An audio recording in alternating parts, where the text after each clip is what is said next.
Alright, so today I'm going to be doing a review about the Jdawg Rotor. Very good rotor, but it is at a very expensive price point.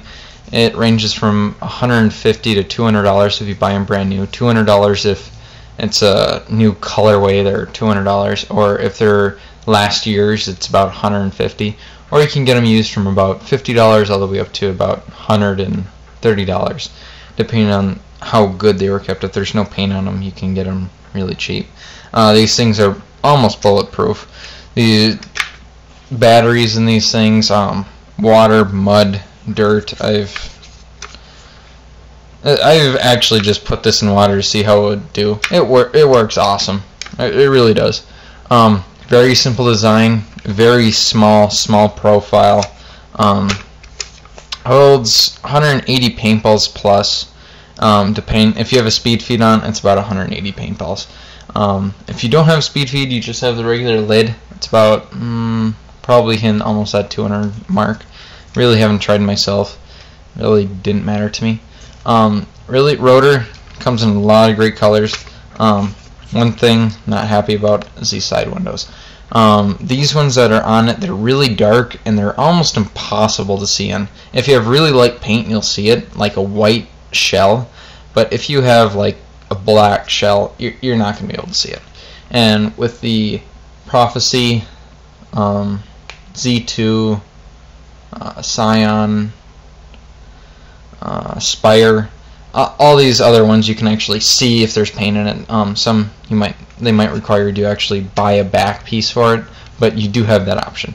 With this, you just have these two little windows, kind of useless. I end up actually just shaking it a little bit to see if you have paint in it.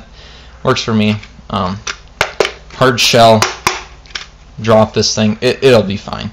I put my numbers on it. So if we actually open up this thing, you can actually see how it works.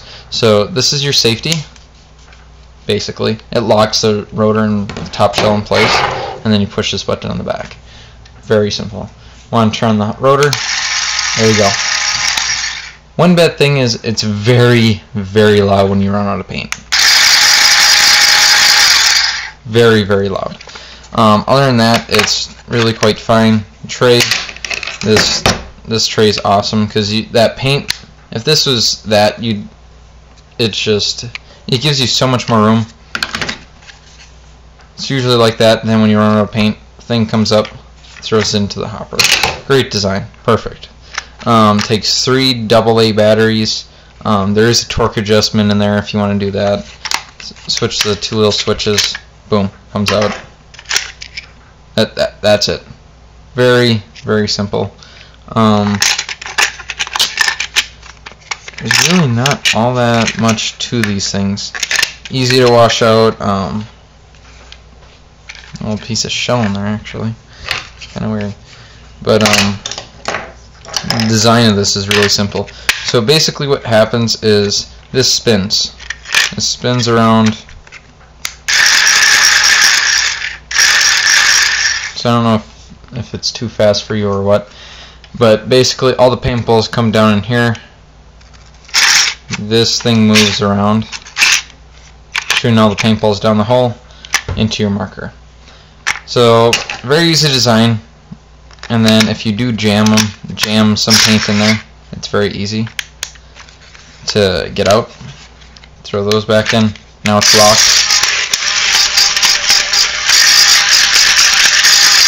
Will not come out. If you do have a jam, you have this little fin back there.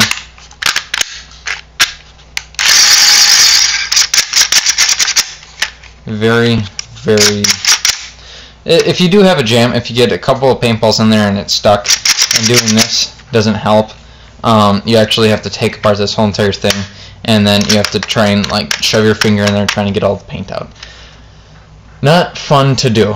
I haven't had that happen to me yet. I have seen it on YouTube. I've seen it on other videos. So I'm guessing by the time I hit 10 cases on this, it probably will do it to me. I've had it a couple of times where the paint's just oval and you do that and it fixes it. So very simple, easy design. Made of high quality something. It's hard. It's not going to break. I haven't seen a rotor break. Good hopper. Expensive. Do not get a Spire. Just I tried one a couple of times. I did not like it at all. I played it at a pro field once, and I just did not like it at all. So I'll stick with my rotor. It works. It does what it's supposed to do, feed paint. So what I do have on here is a Virtue Speed Feed, SF I believe it's called. These things run for about 40 bucks. Great speed feed. If you're looking for a speed feed, either get the HK Army one. My buddies, they both have that. That's a really nice speed feed. If you're looking for a rubber speed feed, I recommend not getting the dye rotor ones from dye.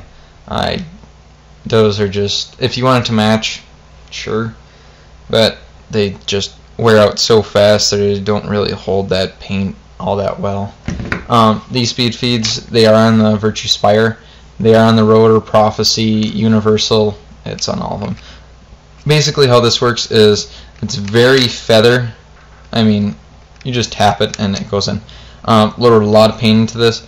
So basically what happens is the paint gets down in there, springs come up, and it stops the paint. It's physically impossible to get out a paintball. I think I got a paintball out once, and that was because it was extremely small paint, and I literally was forcing it up trying to get it through, and I was able to get it through.